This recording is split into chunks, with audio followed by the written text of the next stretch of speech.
지금 방송에서 제공하는 투자 정보는 투자 판단에 대한 조언입니다. 방송에서 제공하는 주식의 가치, 가격 상승 및 가격 하락에 대해서는 방송사에서 보장하지 않습니다.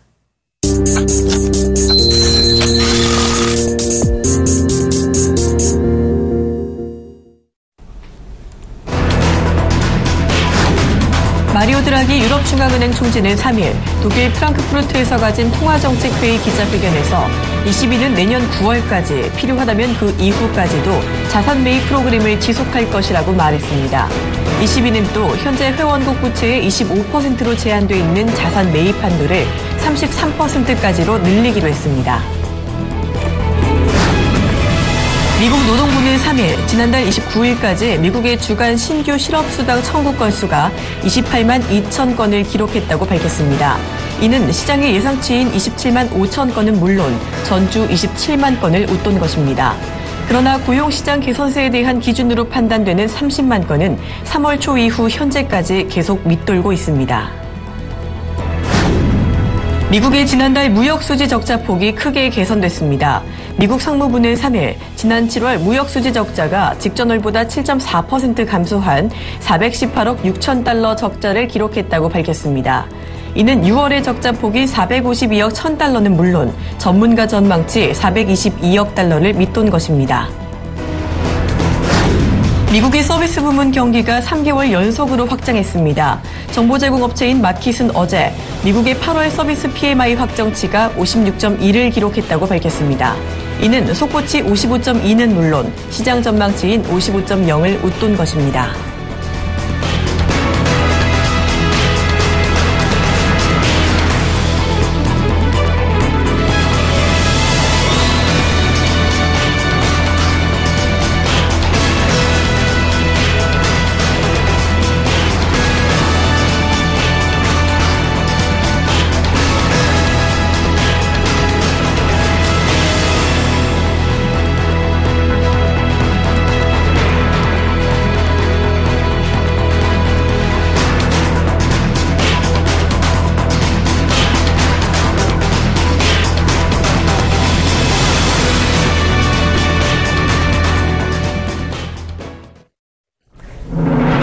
안녕하십니까. 출발증시와이드 박준영입니다.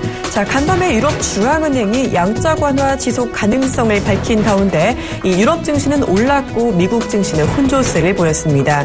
또 글로벌 증시 방향에 큰 영향을 주던 중국 증시가 어제 휴장을 하면서요. 이 간만에 세계 증시가 조금 중국 증시 영향권에서 벗어나는 모습을 보였는데요. 자, 전체적인 글로벌 증시 어떤 모습 보였는지 먼저 미국 증시부터 알아보도록 하겠습니다. 자, 어제 뉴욕 증시 유럽중앙은행의 양적 완화 지속 호재에도 불구하고 혼조세를 보였습니다. 이 다우지수와 S&P 500지수 같은 경우는 각각 0.1%가량 소폭 올랐고요. 나스닥 지수 같은 경우 0.35% 하락하는 모습을 보였습니다. 자, 미국의 고용지표 호조 기대감에 이 9월 금리 인상 우려감이 조금 겹쳐지면서 지수 상승을 막았고요. 그리고 이 달러 강세가 지속된 건 역시 시장에 불안감을 준 것으로 풀이가 되고 있습니다. 자, 이어서 유럽 증시 알아보도록 하겠습니다. 자, 유럽 증시는 어제 상당히 좋은 모습을 보였습니다. 영국 같은 경우는요 1.8% 올랐고 독일 증시와 프랑스 증시가 각각 2% 넘는 상승세를 보였는데요. 이처럼 유럽 증시가 좋은 상승 탄력을 보인 것은 바로 ECB의 호재 덕분입니다. 자, 간밤에 마리오 드라기 유럽중앙은행 총재가 ECB 통화정책회의를 통해 내년 9월 혹은 필요하다면 그 이상까지도 이 양적 완화를 지속하겠다는 방침을 밝힐 것입니다. 자, ECB의 이 같은 발언에도 이 국제유가 역시 상승세를 보였는데요. 국제유가 확인 한번 해보도록 하겠습니다. 자, WTI 같은 경우는요, 전일보다 1%가량 오르면서 배럴당 46.75달러를 기록을 했고요. 브렌트유 가격은 0.4% 오르면서 배럴당 50.68달러에 마감하는 모습을 보였습니다. 자, 이렇게 ECB가 경기 부양책을 지속한다는 소식에 원유 수요 감소 우려감이 줄어들었기 때문으로 풀이가 되고 있습니다. 자, 계속해서 아시아 증시 살펴보도록 하겠습니다. 아시아 증시 보시죠. 세계 증시에 그동안 아주 큰 영향을 줬던 중국 증시가 어제 어제 이 전승절 기념 임시 공휴일로 휴장을 했고 오늘까지 휴장을 합니다. 이 덕분에 세계 증시는 중국에게서는 조금은 쉬어가는 모습을 보였는데요. 일본 증시 계속해서 보시면요. 일본 증시는 어제 상승세로 장을 마쳤습니다. 어제 니케이 지수 0.48% 오르면서 마감을 했는데요.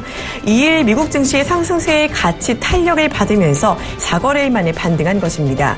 하지만 이 장 초반에 강한 급등세를 지켜내진 못하고요. 일본 증시 장중에 상승폭을 반납하는 모습을 보였는데요. 이는 미국의 고용지표 발표를 앞두고 관망 심리가 좀 작용한 것으로 풀이가 되고 있습니다. 자, 계속해서 국내 증시 상황 알아보도록 하겠습니다. 어제 우리 양시장 모두 장 초반에 상승세를 지켜내지 못하는 조금 아쉬운 모습을 보였는데요. 코스피 같은 경우 0.02% 상승한 1915포인트 기록을 했고요. 코스닥도 0.03% 소폭 상승하면서 678포인트 기록을 했습니다. 자, 지수를 이렇게 지켜내지 못한 이유는요, 바로 수급 때문이었습니다. 이 외국인 수급이요, 어제 상승하기는커녕 어제 21일째 매도세를 보이면서 코스피에서만 1,000억 원이 넘게 팔아치우는 모습을 보였습니다. 하지만 일각에서는요, 외국인의 수급 변화 가능성을 내놓기도 하고 있습니다. 이 최근 외국인들이 대형주 위주로 다시 사들이는 모습을 보였다는 분석 때문입니다. 외국인의 수급 개선 기대감 아주 없지는 않은 모습인데요. 조금 더 지켜볼 필요가 있겠습니다. 자, 어느새 9월의 첫 주말을 앞두고 있는 금요일장입니다. 오늘도 역시 중국 증시는 휴장을 하고 있고요. 우리 증시는 어떤 모습을 보일지 오늘도 궁금해지는 모습입니다. 출발 증시 와이드 지금 시작합니다.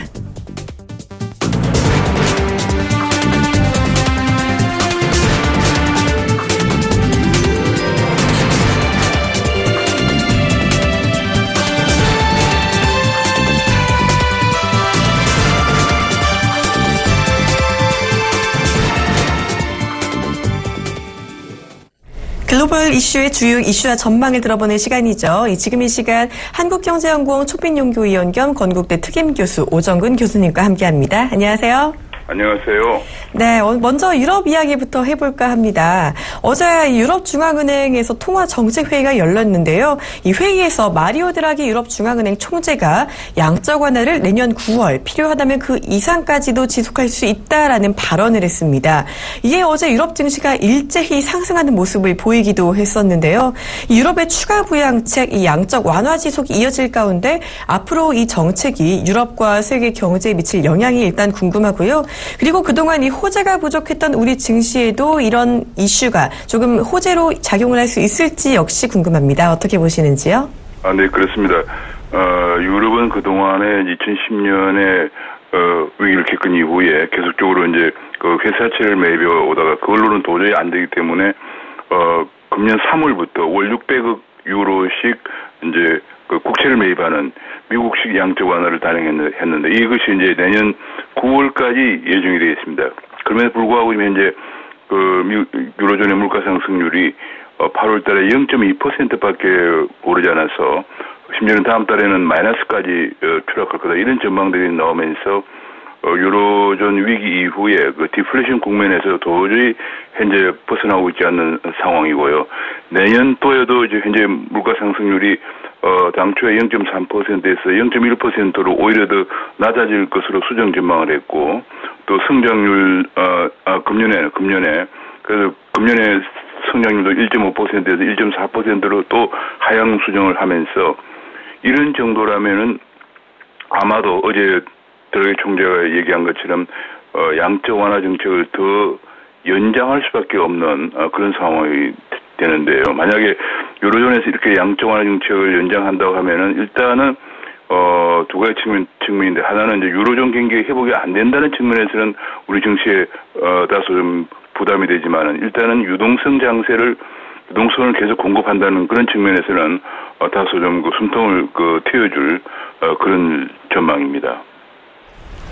네, 이렇게 유럽 경기 상황으로 봤을 때 유럽의 양적 완화 연장은 불가피했다라는 말씀을 해주셨는데요. 이렇게 일단은 유동성 공급 측면에서 숨통이 트이지 않을까라는 이야기까지 해주셨습니다. 자, 중국 같은 경우는요, 어제부터 오늘까지 전승절 기념 임시 공휴일로 휴장을 하죠. 이 글로벌 증시에 중국이 워낙에 큰 변수라서 이 중국장이 쉬어가면서 우리 증시, 세계 증시도 조금은 좀 쉬어가는 모습을 보이지 않나 싶습니다. 이 중국이 요즘은 한동안 경기 우려감이 짙어지면서 계속해서 경기 부양책을 내놨었는데요.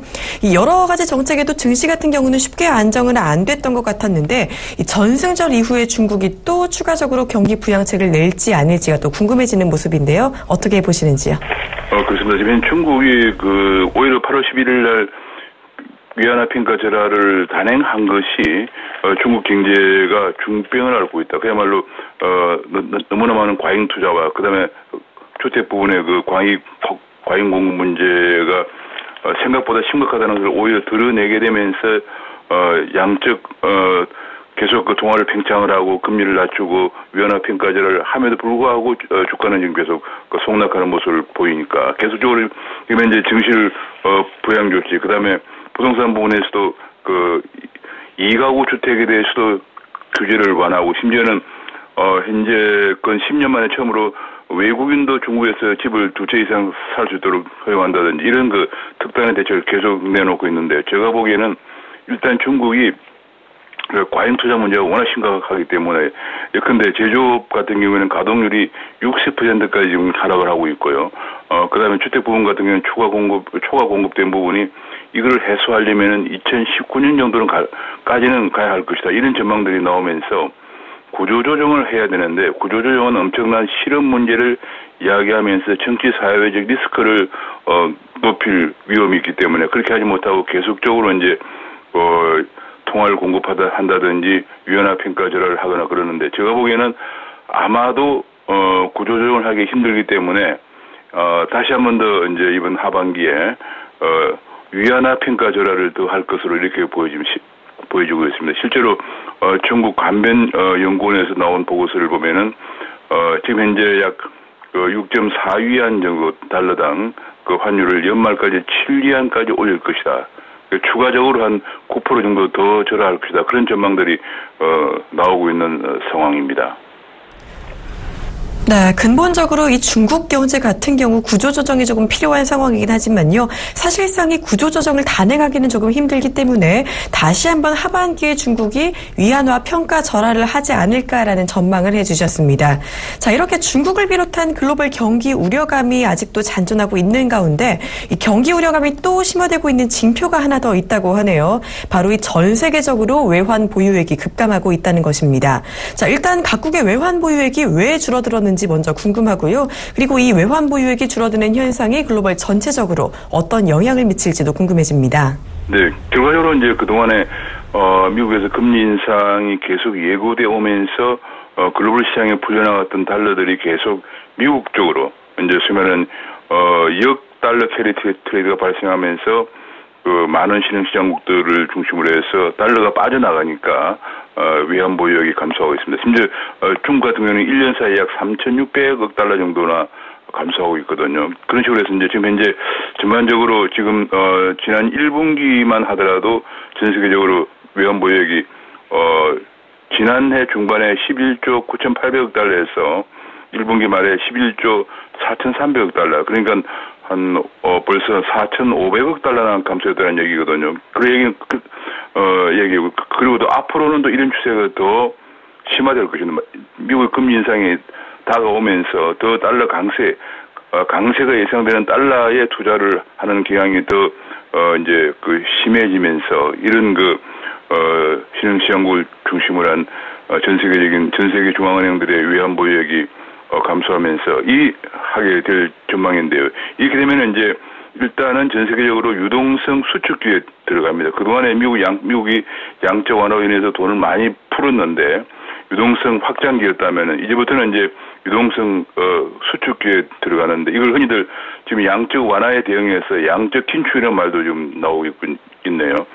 QT라고 그래서 퀀티테이티브 타이트닝이라는 그런 용어도 나올 정도로 앞으로 이제 이러한 양적 긴축 또는 유동성 수축기가 앞으로 최소한 3, 4년은 갈 것이기 때문에 이 3, 4년 가는 동안 각 신흥시장국들이 외화 유동성 부족 사태나 외환 위기가 발생하지 않도록 하는 것이 가장 중요하고요. 우선은 당장 돈이 빠져나가면서 금리가 올라가면서 그렇지 않아도 안 좋은 경제를 더욱더 어렵게 할 가능성이 있고요. 달러 표시 외채가 많은 기업들에서는 이제 돈이 많이 빠져나가면서 환율도 올라가니까 자국 통화 표시 외채 원리금 상황보다는 증가하면서 기업을 더욱더 어렵게 할 그런 전망입니다. 네, 이렇게 달러 강세가 예상이 되는 만큼 외환 보유액 점점 더 감소할 수 있을 거라는 전망을 주셨는데요. 이럴 경우는 유동성 수축기에 들어가는 양적 긴축이 또 3, 4년간 나타날 수 있겠다라는 전망까지 주셨습니다. 자, 이럴 경우는요, 또 신흥국 시장에서는 외환 위기가 나타나지 않게 하는 것이 각국의 가장 숙제라고 볼 수가 있겠습니다. 자, 이렇게 경기 우려감, 글로벌 경기 우려감에 우리나라 역시 그 불안감이 짙어지고 있는 모습인데요. 9월에 일단 미국 금리 인상에 대한 불안감이 계속해서 존재하고 있고요. 이 중국의 경기 둔화 우려 역시 수출 의존도가 높은 우리나라에게는 큰 좀 불안거리로 작용을 하고 있는 것 같습니다. 자, 이 가운데 우리 정부는요, 우리 경제 성장률 3%를 어떻게든 사수려고 하는 모습인데요. 쉽지 않을 뿐더러 사실은 내년이 더 어렵겠다라는 분석도 나오고 있습니다. 이 우리 경제 전망 전체적으로 어떻게 보시는지요? 네, 지금 현재 나오는 지표들 보면은 굉장히 안 좋습니다. 지금 8월달 현재 8월 달에 그 수출이 마이너스 14.7%고요. 산업 생산도 마이너스 3.3%로 감소하고 있고요. 어제 발표된 2분기 GNI 국민소득도 4년여 만에 오히려 마이너스로 감소해서 그야말로 이게 지금 현재 4년여라는 것은 지난 금융위기 이후인데 지금 이 금융위기와 글로벌 금융위기 이후에 버금가는 상황이 지금 벌어지고 있는 그런 상황이라서 가계 부채는 증가하고 국민 소득은 마이너스가 되면서 국민들이 소비를 할 여력이 점점 없어지고 있는 상황입니다. 그래서 현재 수출도 안 되고 수출도 마이너스고 소비할 여력도 없으면서 수출과 내수가 동시에 추락하면서 현재 글로벌 금융위기 이후에 경기가 침체했다가 그다음에 유로존 위기 이후에 다시 한번 침체하고 이번에 다시 차이나 쇼크와 미국 금리 인상이 발생, 정말 G2 리스크가 오면서 트리플 DB 발생을 하면서 아마도 금년의 성장률은 2% 중반대를 지켜내기가 상당히 쉽지 않은 상황이고요. 내년에는 아마도 지금 중국이 성장률이 계속 낮아지고, 한국에서도 역시 외화 유동성이 빠져나가고 그렇게 되면은 내년에는 2% 방어도 상당히 어려울 것으로 전망이 되고 있는 상황입니다. 네, 이렇게 우리 수출과 내수가 동시에 조금 침체가 되는 상황에서 G2 리스크까지 겹치면서요. 일단 올해는 2% 중반 성장률도 지키기 어렵지 않을까라는 전망을 주셨고요. 내년에는 또 2% 방어조차 어려울 것이라는 이야기가 있다는 이야기까지 주셨습니다. 자, 이렇게 우리 증시 같은 경우는요. 또 지난 2달간의 코스피 같은 경우는 10%가량 빠지면서 꽤 흔들렸거든요. 그나마 요즘엔 조금 안정되긴 했지만 주가가 조금 더 하락할 것이다라고 예측하는 사람들이 늘어나고 있는 것 같습니다. 이 주가 하락에 베팅하는 공매도나 대차장고 같은 거래가 최근에 사상 최대 규모로 또 나타났다는 이야기가 나오고 있거든요. 이렇게 시장의 변동성이 많으니까 이런 거래도 늘어나고 있는 것 같은데 우리 증시 방향성 같은 경우는 어떻게 보시는지요?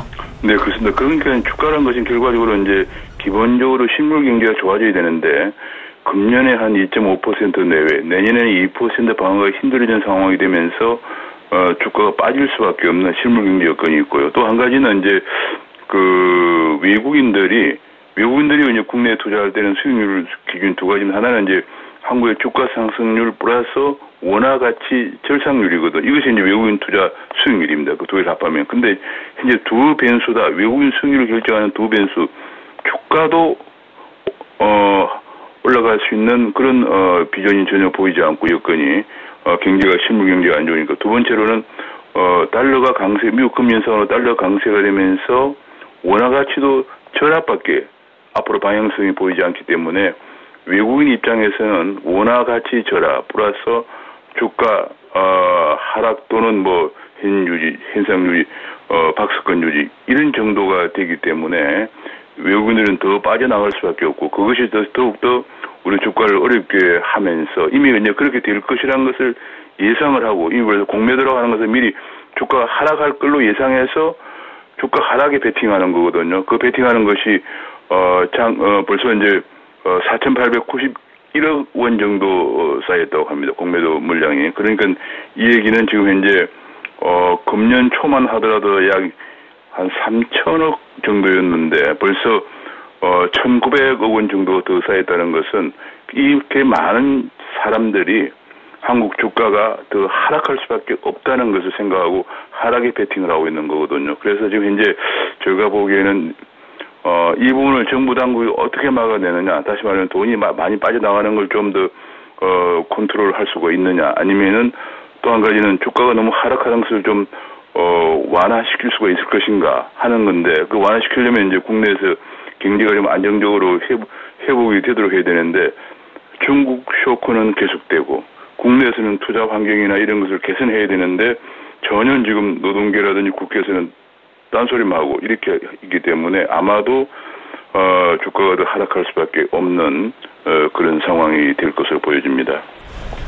네, 일단 이렇게 우리 경기가 안 좋을 것으로 예상이 되니까요. 또 증시 하락까지 예상하고 외국인들이 계속해서 우리 시장을 이탈하려는 모습을 보이고 있는 것 같은데요.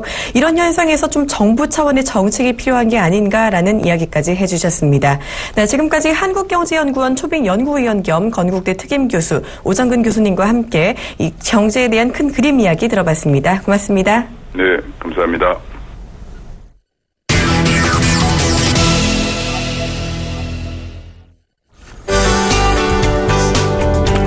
시청자 여러분 안녕하십니까. 신문을 읽어준 남자 에동규 멘토입니다. 자, 어제 중국 전승절이 있었죠. 전승절 참석한 박근혜 대통령의 모습도 보였고 러시아 푸틴 대통령의 모습도 보였습니다. 자, 누구보다 좀 국빈 대접을 제대로 받았다 이런 생각을 좀 들었는데요. 제가 바로 수요일 날이죠. 그때도 여러분들께 말씀드렸습니다. 중국은 하오하오, 그러니까 지금 좋은 상황인데도 불구하고 마치 이 모든 글로벌 경제 위기가 마치 중국으로부터 인해 벌어진 것처럼 미국이 시나리오를 그쪽으로 몰고 가고 있다는 얘기를 좀 드렸습니다. 중국은 지금 전승절 행사하면서요. 죄송합니다. 한참 축제 기간입니다. 그런데 축제 기간 찬물을 껴안고 있는 것은 미국입니다. 결과적으로 세계 경제 패권을 뺏기기 싫은 미국의 몸부림 같은데요. 지금 어느 정도 세계 경제 패권은 양강구도로 지금 흘러가지 않느냐. 전 세계적으로 그렇게 보고 있습니다. 중국의 영향력이 그만큼 막대해졌다는 것이고요. 그런 부분들이 어제 전승절 행사에서도 확연하게 좀 드러나는 그런 모습들이었습니다. 자, 그러니까 지금 아시아 금융위기 이런 얘기들, 그리고 중국의 새로운 리스크 부각 이런 것들은 결국은 주가를 아래로 배팅하고 있는 그 사람들의 어떤 시나리오, 그리고 그 사람들의 신문, 뉴스, 언론 플레이 이런 거라고 볼 수 있겠죠. 이것은 철저하게 거꾸로 읽어볼 필요가 있다. 이렇게 좀 말씀드리겠습니다. 자, 오늘도 외신과 국내 최대 경제기관 서울경제신문을 살펴보면서 그런 부분들을 쏙쏙 한번 잡아내보자고요. 자, 월스트리트 저널인데요. 중국 전승절의 행사에 대한 부분들이 보이고요. 자, 제가 뽑아온 기사 바로 보도록 하겠습니다. LG 트랙스 애플 with Obeying Luxury 스마트워치. 자, 이 사진을 너무 잘 찍혔어요. 그죠? 근데 참 월스트리트 저널도 웃깁니다. 이 LG 어베인 워치, 즉 골드워치를 보이면서 옆에 광고는 월스트리트 저널 애플 워치, 애플 스마트워치를 광고하고 앉았습니다. 그죠? 참 웃깁니다. 이 월스트리트 저널도. 역시 그들은 그들 편인 모양입니다. 자, 사우스 코리아, 즉 우리 한국의 LG 일렉트로닉, LG전자에서의 선보인 스마트워치 어베인의 웅장한 모습입니다. 금장 모습이죠. 자, 그래서 이런 것들 여러분 보시면 아시겠지만, 이야, 이거 시계 멋집니다. 그죠? 그래서 요거 한번 보자고 좀 제가 들고 나왔고요. 자, 이게 왜 여기 이걸 우리가 기사로 좀 잡았느냐. 이제 본격적 스마트워치 산업의 전쟁이 시작되었다. 이렇게 좀 보셔야 될 것 같습니다. LG는 어베인 워치, 그 다음에 삼성은 갤럭시 기어 S의 신제품 나오기 시작했죠. 원형 베젤을 쓴 신제품. 그리고 화웨이까지도 지금 신제품이 이번에 전시회 박람회에서 지금 나오기 시작하고 있습니다. 자, 화웨이, 삼성, 그 다음에 LG, 여기다가 수많은 글로벌 기업들이 뛰어들고 있고요. 애플조차도 애플워치로서 지금 경쟁 체제로 들어갔습니다.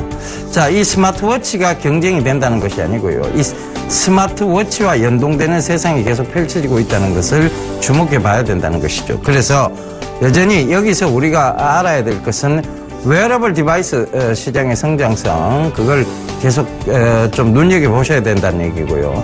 그래서 블루콤 얘기 계속 듣는데 블루콤이 최근 주가 계속 올랐습니다. 그죠?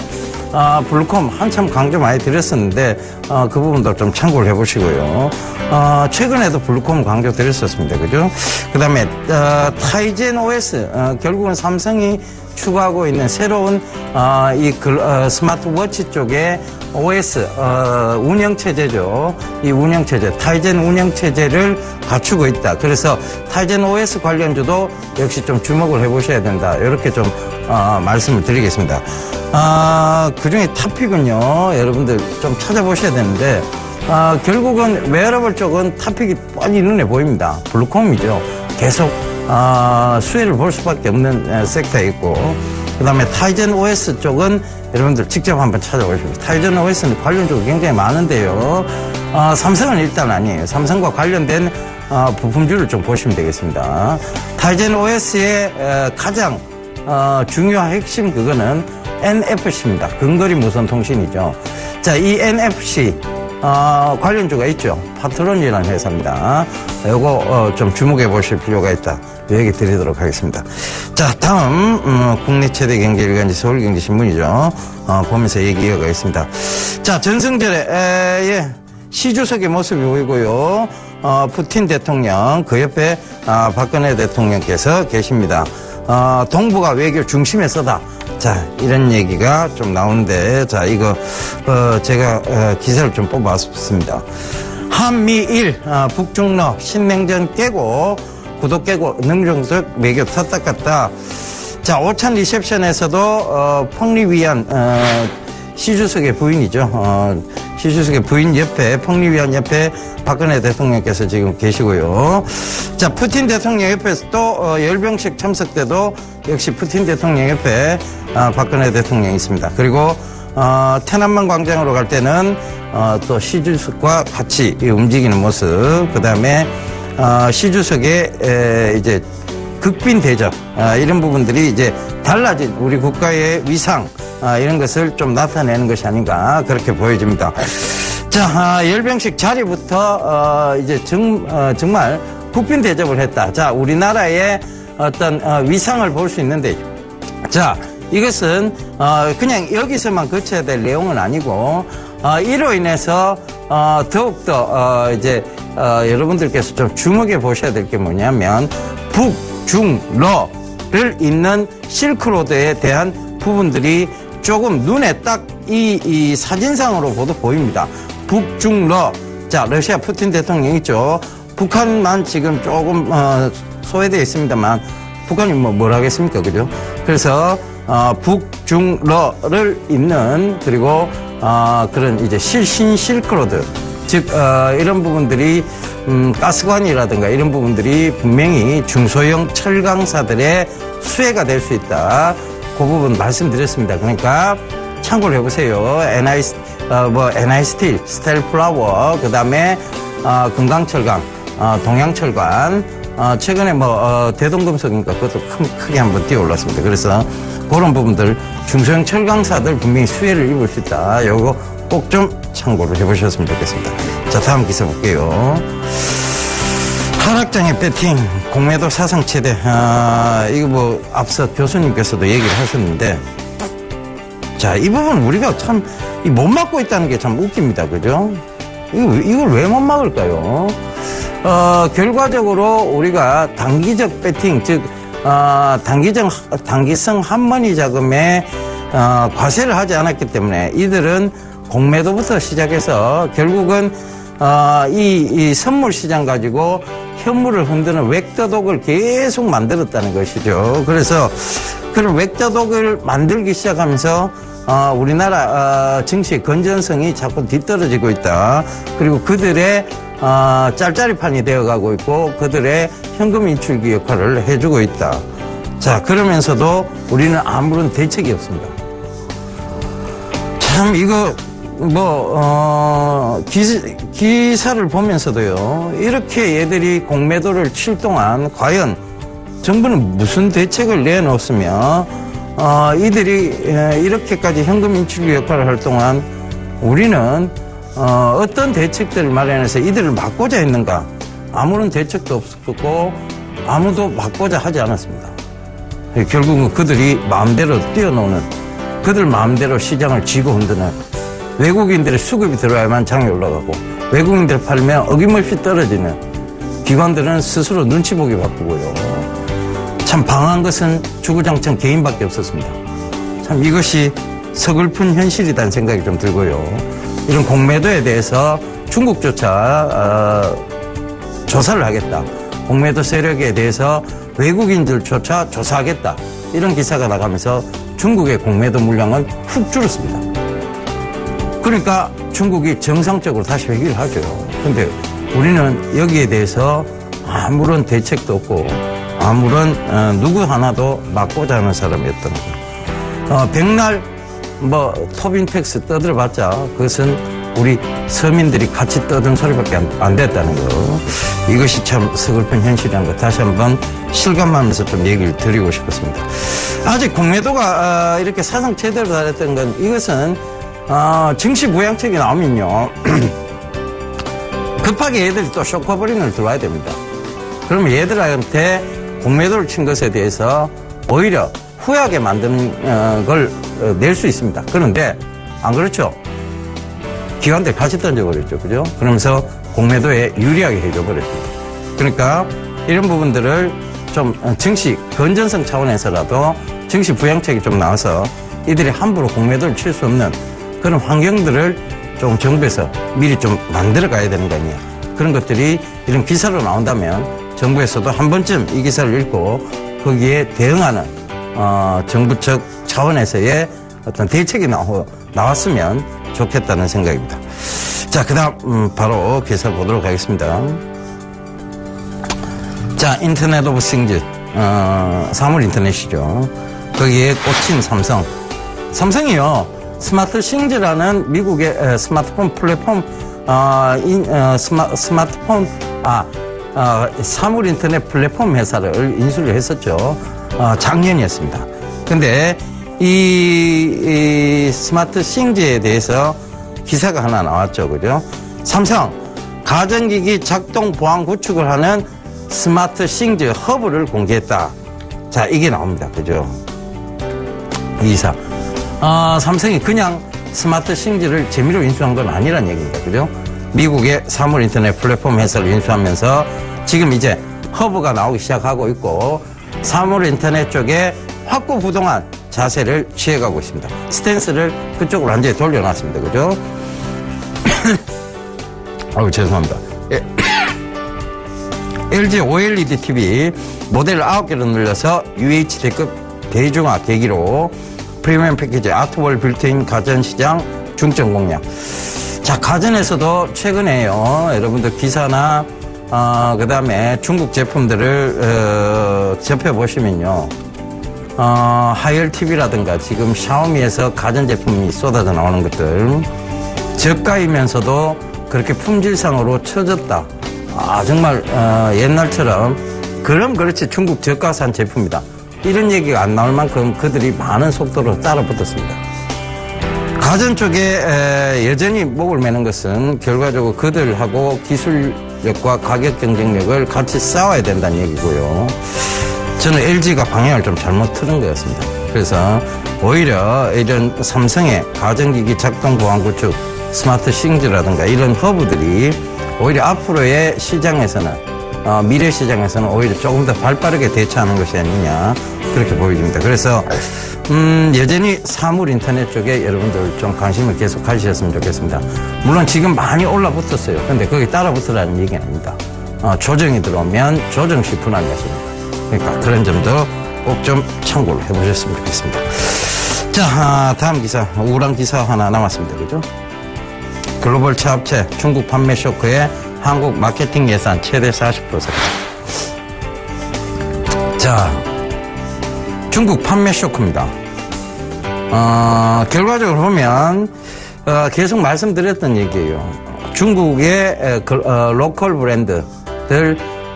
브랜드들의 시장 점유율이 굉장히 높아졌다. 자동차 쪽에서도.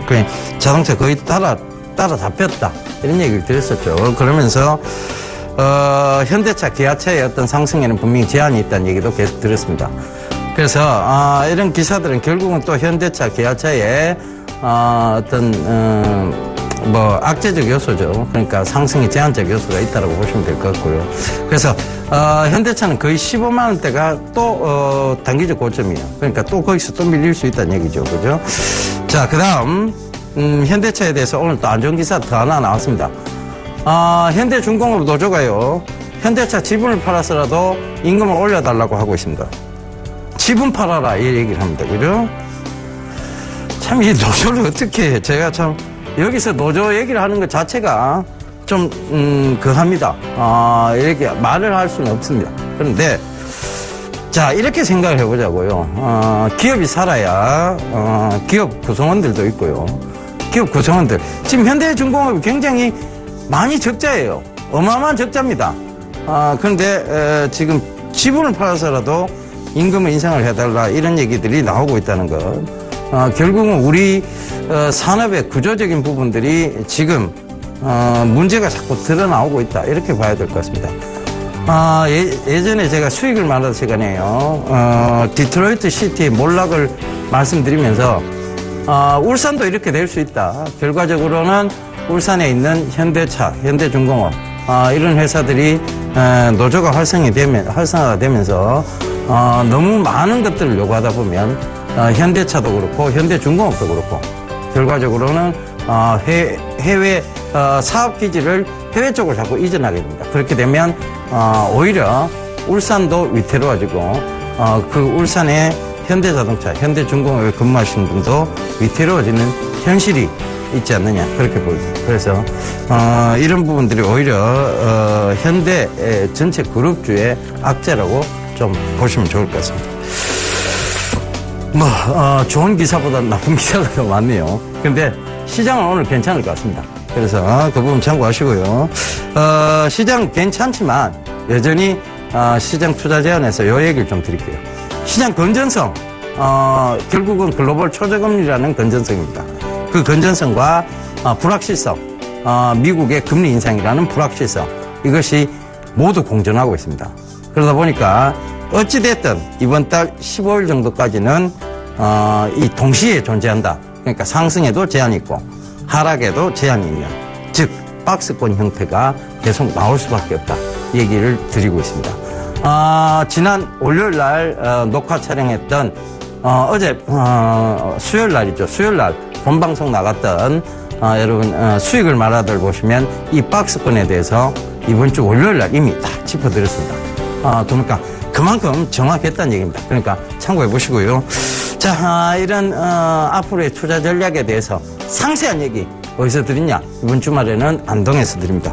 9월 5일 토요일, 내일 토요일 오후 2시죠. 안동 청소년 수련관 1층 참가비 무료고 문의 전화 157774번입니다. 여러분들 많이 참석하셔서요, 좋은 얘기 많이 듣고 가셨으면 좋겠습니다. 예, 저는 이만 물러가고 다음 주 월요일 날 다시 인사드리도록 하겠습니다. 감사합니다. 예병군이었습니다.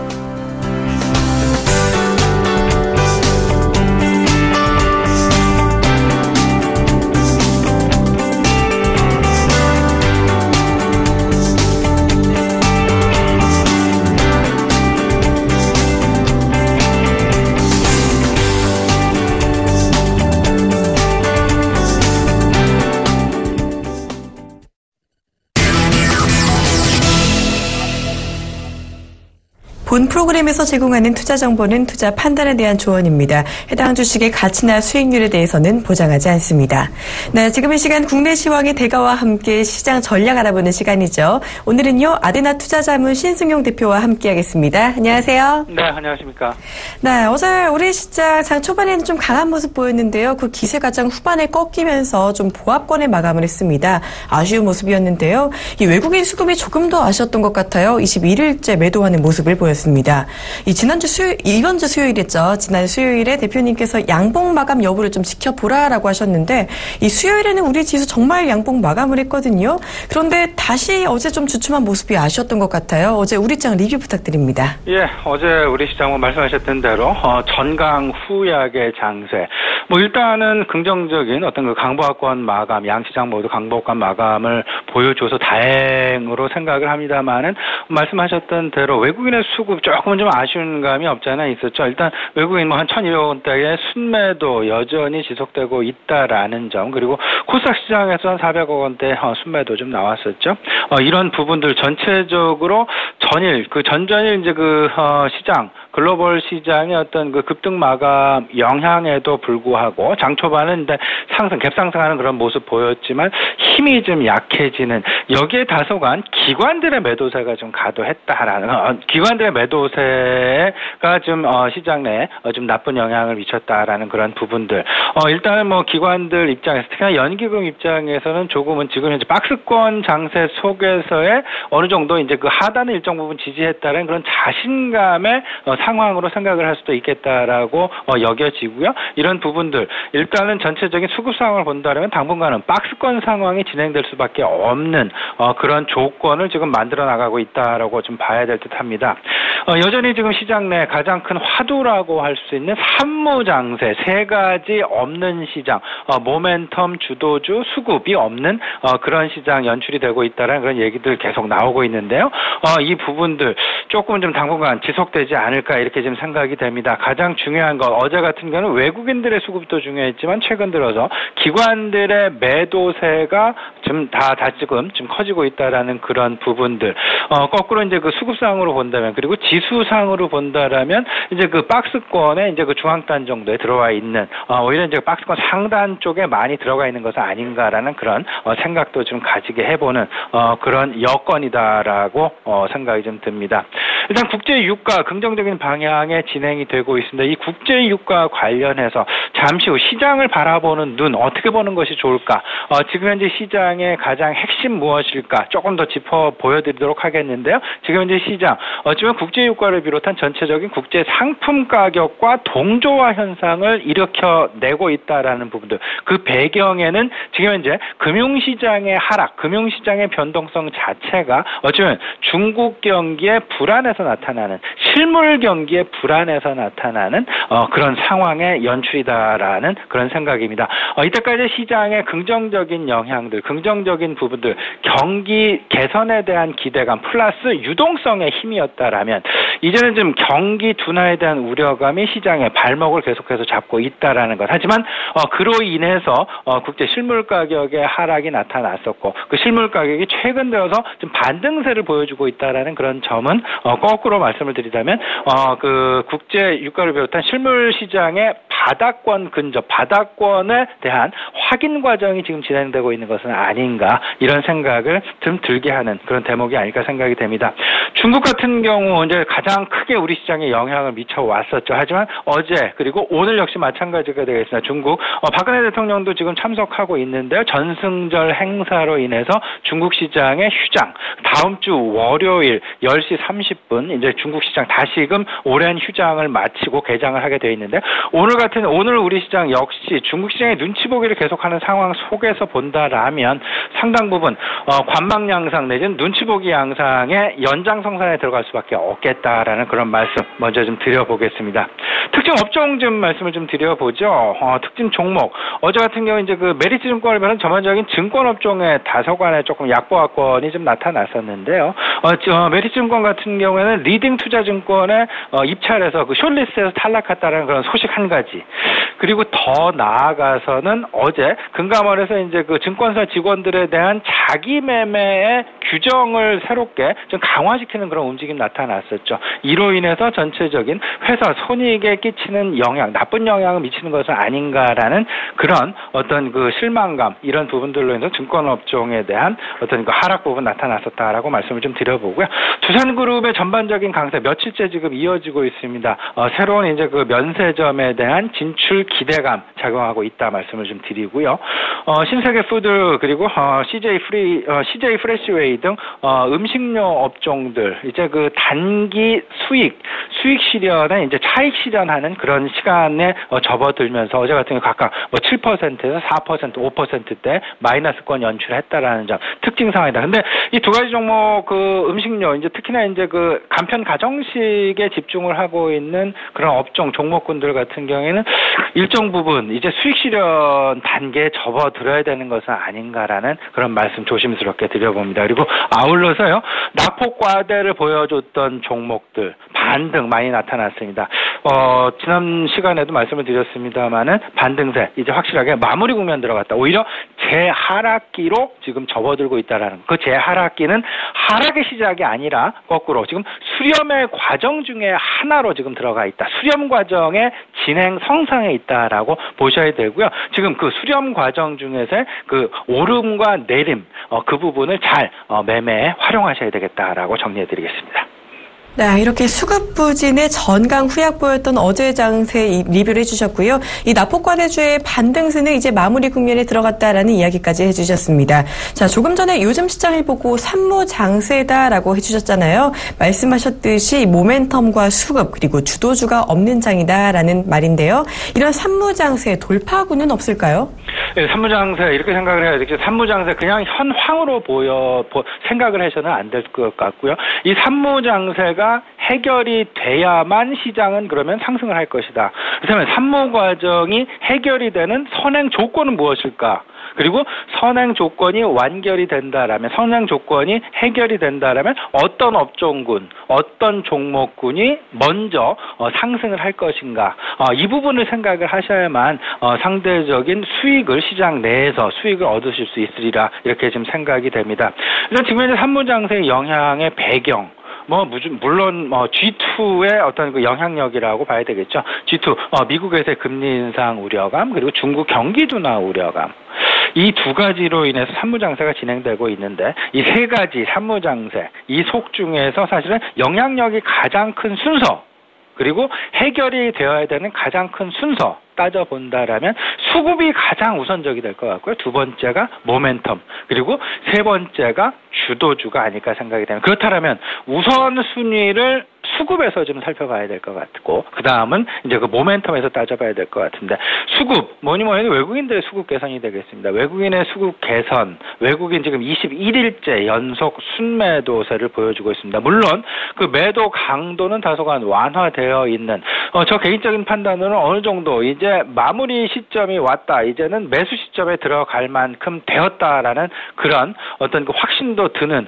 그런 대목이 될 것 같은데 이런 상황일 때 결국은 외국인들 어떤 업종군을 최근 들어서 사고 있는지 어떤 업종군들을 그들이 관심을 가지고 있는지 외국인들 계속 말씀을 드리고 있으면만은 경기 사이클에 베팅을 하고 있다라고 말씀을 좀 드릴 수 있을 것 같습니다. 경기 사이클에 관심을 갖고 있다라는 얘기는 잠시 후에도 말씀을 드리겠지만 경기 지금 현재 국제 유가를 비롯한 국제 상품 가격의 동향에서 나타날 수 있을 듯하고요. 그 상품 가격의 동향에서 본다라면 일단 경기 민감 소재주에 대한 관심을 높이는 것이 지금 현재는 가장 바람직하다라는 그런 말씀 드려봅니다. 두 번째가 이제 그 모멘텀 부분이 되겠습니다. 모멘텀에는 여러 가지 이제 뭐 종목별 모멘텀, 업종별 모멘텀, 그리고 시장 모멘텀 이렇게 여러 가지가 있을 수 있겠지만 뭐 종목별 모멘텀은 실적에서 찾아봐야 될 것 같고요. 그리고 전체적인 시장에 대한 모멘텀, 금융 정책이랄지 정부 부양책이랄지 이런 데서 좀 찾아봐야 될 듯한데요. 일단 실적과 관련된 개별 모멘텀 같은 경우는 이제 실적 시즌, 2분기 실적 시즌이 끝난 지 불과 2주밖에 되지 않았습니다. 그렇다면 다음 실적 모멘텀이 오기까지 최소한 2개월 이상은 기다려야 된다라는 그런 생각들. 그렇다면 서서히 중장기적으로는 실적 관련 모멘텀을 기다리실 수는 있으되 단기적인 목표 모멘텀은 분명히 아니다라는 것. 이 부분 좀 따져보셔야 될 것 같고요.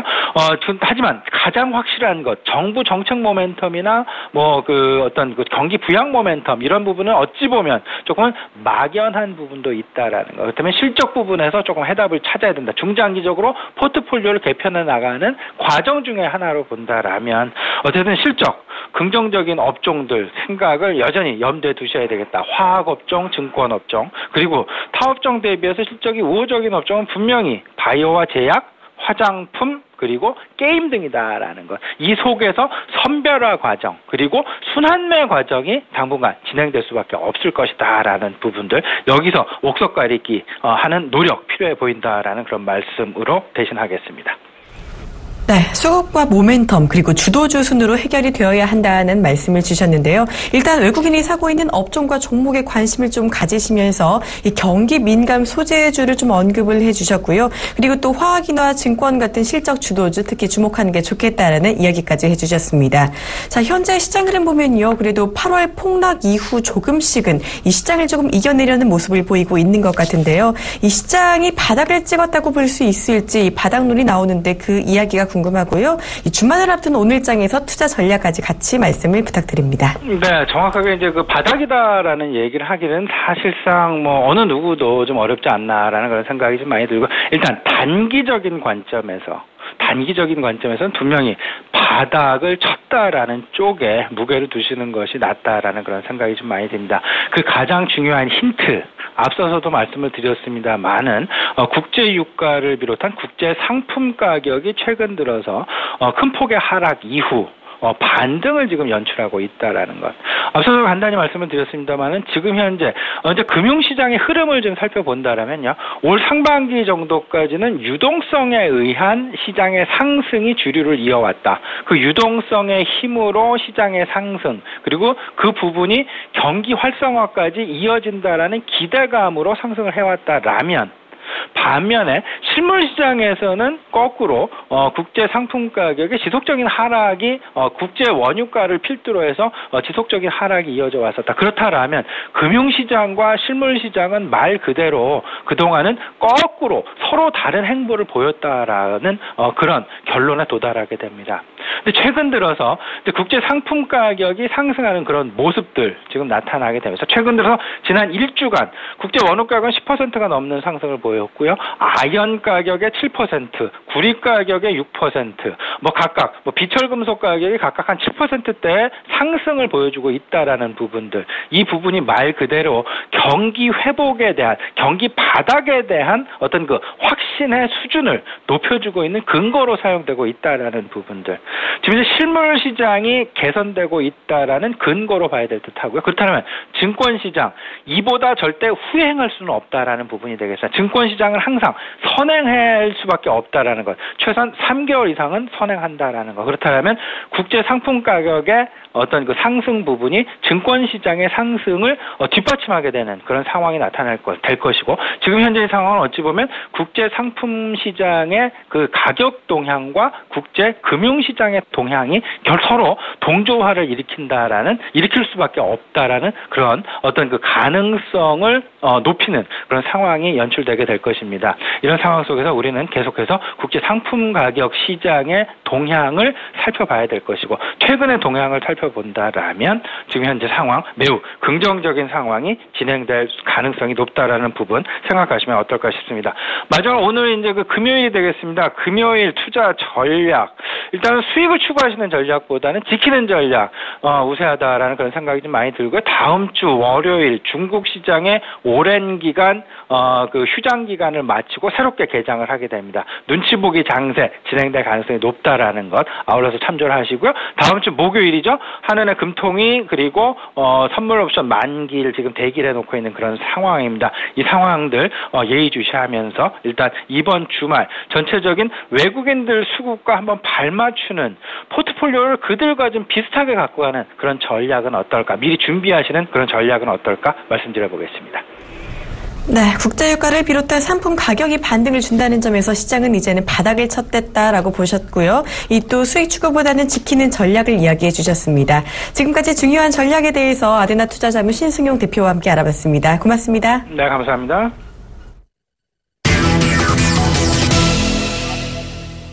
이드코의 상한가 팩토리 시즌2 시간입니다. 지금 이 시간 여의도에 계시는 샘플러스 이드코 멘토와 함께합니다. 안녕하세요. 반갑습니다.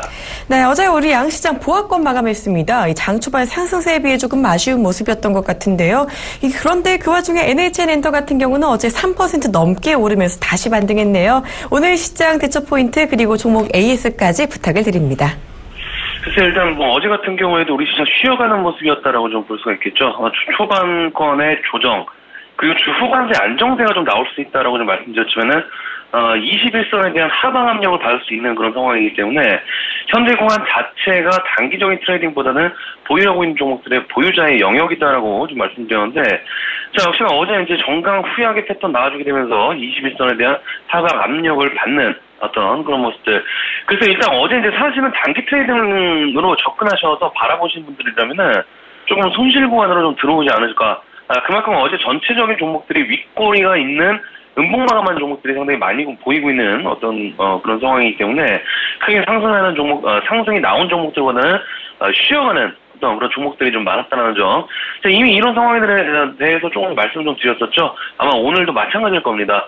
일단 다우지수 보합권에서 마무리되는 그런 모습들이 좀 나와주었지만은 제가 봤을 적에는 오늘과 이제 다음 주 초반, 그러니까 FOMC 회의에 대한 결과적인 측면들이 9월 셋째 주 정도에 나오게 되는, 결국 이제 금리 인상에 대한 부분들이 금리 인상에 대한 부분들에 대한 단서적인 부분들이 우리가 근거로서 찾아볼 수 있는 부분이 되겠지만은 사실상 그 전까지의 어떤 글로벌적인 호재적인 부분들이 제한되게 나올 수 있는 그런 부분이기 때문에 그런 관점에서 본다면 지수 상승 후에 급락 후에 기술적 반등이 나와주고 있는 과정에서 추가적인 상승은 한계성이 나올 수밖에 없는 어떤 그런 상황이기 때문에 정강 후약의 패턴이 나와주게 되면서 상당 물량들을 소화시킬 수밖에 없는 어떤 그런 상황이지 않나 싶습니다.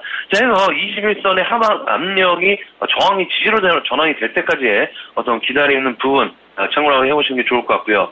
자, 어제 삼성전자가 상승권역으로 좀 들어왔었죠. 어제도 말씀드렸고 최근에도 계속 말씀드렸습니다. 삼성전자 현재 작년 가격권과의 어떤 그런 쌍바닥의 가격권 들어오게 되면서 어느 정도 바닥권에 대한 되돌림 파동 가능한 그런 부분이다. 그 부분들이 2012년도부터 고가 대비 30% 정도 하락하면 되돌림 파동이 좀 나와주는 부분이고 150만 원대에서 120만 원, 30% 계속적으로 어떤 고가 대비 30%에서 40% 가까이 하락을 할 때 되돌리는 파동들이 계속적으로 나왔던 그런 상황이기 때문에 이번에도 마찬가지의 관점으로 강력한 반등이 좀 나올 수 있는 그런 구간으로 좀 진입한 그런 상황이다라고 좀 말씀드렸었고요. 자, 그리고 나서 이제 KT 바텍이라든지 IT 투품주들이 되겠죠. 아모텍이라든지 대장주가 상승권으로 들어오게 되면서 부대장주라든지 기타 후임병들까지 상승할 수밖에 없는 그런 조건들이 11월의 블랙 프라이데이 미국의 소비 시즌이 시작이 되기 때문에 3개월 전부터 현재부터는 관심을 가져야 되는 어떤 그런 부분이지 않나 싶습니다. 자, 그래서 중요한 부분들은 어제 이제 2% 넘게 상승하는 그런 부분이 있었지만은 제가 봤을 적에는 삼성전자 120만 원대까지는 회복한다라고 좀 생각을 하고 있기 때문에 삼성전자 120만 원가 있을 때 우리 지수 어느 정도 상승권역으로 들어올 확률이 높지 않나. 결국에는 이 삼성전자가 100만 원 깨질 확률이 적다라는 점 참고를 하시면 좋을 것 같습니다. 자, 어제 이제 종목별로도 상당히 좀 움직임이 활발했지만은 앞에서 말씀드린 크게 영향가 있는 종목들이 좀 없었습니다. 그만큼 수익 나면 바로 팔자라는 어떤 심리가 좀 강하게 들어오게 되면서 때려버리는 그런 모습들이 좀 나온 그런 상황인데, 자, 어제 이제 제약바이오 섹터들의 종목들도 쉬어가는 흐름이 나오게 되면서 에스테카마도 함께 밀렸던 그런 상황이 되겠습니다. 아마도 이 종목뿐만이 아니라 제약바이오 섹터에 대한 종목에 섞여 있는 종목군들은 현재 121선이라든지 201선 주요 이평선들에 대한 지지 확인하려는 그런 심리 자체가 높은 그런 상황이기 때문에 이 라인을 이탈할지 아니면 이 라인을 이탈할지 지지를 해줄지 상당히 관건이다라고 좀 봐야겠는데, 자, 일단 한미 약품 같은 경우에도 45만 원 돌파하는 시점에서 제약바이오 섹터 이 전체 섹터의 그런 레벨업 자체가 한미약품의 45만 원 돌파다라고 좀 판단하고 있기 때문에 일단은 계속적으로 45만 원권에 대한 돌파 여부 지켜보시면서 수익적인 개념에서는 지속적으로 홀딩하시는 전략 맞지 않나 싶습니다. 자, 그래서 이런 얘기가 있습니다. 하락할 때 종목을 가지고 있지 못한 투자자라면은 상승할 때도 가지고 있지 못한다라는 그런 주식 교훈이 있는데, 자, 그만큼 변동성을 능동적으로 잘 이겨내자는 의미이기 때문에 앞으로도 변동성이 있을지언정 상승과 하락을 반복하는 과정이다라고 좀 생각을 하시고 대응하신 전략이 현명한 그런 부분이지 않나 싶습니다. 자, 그래서 이제 어제 NH엔터가 한 4% 넘게 상승하는 그런 모습이었습니다. 정고점 부근까지 일단은 상승 포지션으로 들어오게 되면서 61선에 대한 강력한 그런 저항을 돌파할 것이냐 아니면 또다시 맞고 떨어질 것이냐에 대한 기로가 서 있는 그런 상황이 되겠는데, 자, 일단 어제 같은 경우 정말 오랜만에 기관들의 매수대가 4만 주 넘게 들어왔던 어떤 그런 하루였기 때문에 일단 오늘 61선 돌파에 대한 부분들이 나오게 되거나 혹은 재차 도전했을 때 기관들의 매수적인 측면들이 나오는지 한번 확인해 보시는 전략 말씀을 드리겠습니다. 자, 해서 최근에 종목들 패턴 어제도 좀 말씀드렸지만은 상당히 좀 빠르게 움직입니다. 그래서 빠른 패턴과 빠른 행동 요구가 된다라고 좀 말씀 좀 드렸기 때문에 최근에 종목들 손절하고 신규 매수하신 분들께서도 포트 재편성에 있어서 단기 트레이딩으로 접근할지 장기 포지션으로 접근할지에 대한 부분들 중요한 그런 상황이기 때문에 그것이 자신이 없으신 분들은 오늘도 일단 관망 포지션 유지하실 때 다음 주 증시 상당히 좀 중요하다라고 좀 볼 수 있겠습니다. 그래서 오늘 금요일인데, 자, 보유하신 종목들 한 주를 마감하는 주봉 차트가 음봉 마감하는지 양봉 마감하는지 네 종목들에 대한 점검 해서 다음 주를 준비할 수 있는 부분들 확인해보자라고 좀 말씀드리면서 한 주 마무리 잘 하시기를 바라겠습니다. 오늘 스타트업 팩토리는 여기까지입니다. 고맙습니다. 네, 삼성전자 이 120만 원까지 회복 가능성 주시면서 그때 우리 지수 역시 갈 수 있다라는 말씀해 주셨고요. 이 변동성 잘 이겨내야 한다는 조언 주시면서 보유하신 종목 점검하시고 다음 주 준비하는 게 좋겠다라는 이야기 주셨습니다. 지금까지 샘플러스 이덕호 멘토와 함께 시작과 종목 이야기 알아봤고요. 자, 저는 잠시 뒤 출발 증시 와이드 2부에서 찾아뵙도록 하겠습니다. 고맙습니다.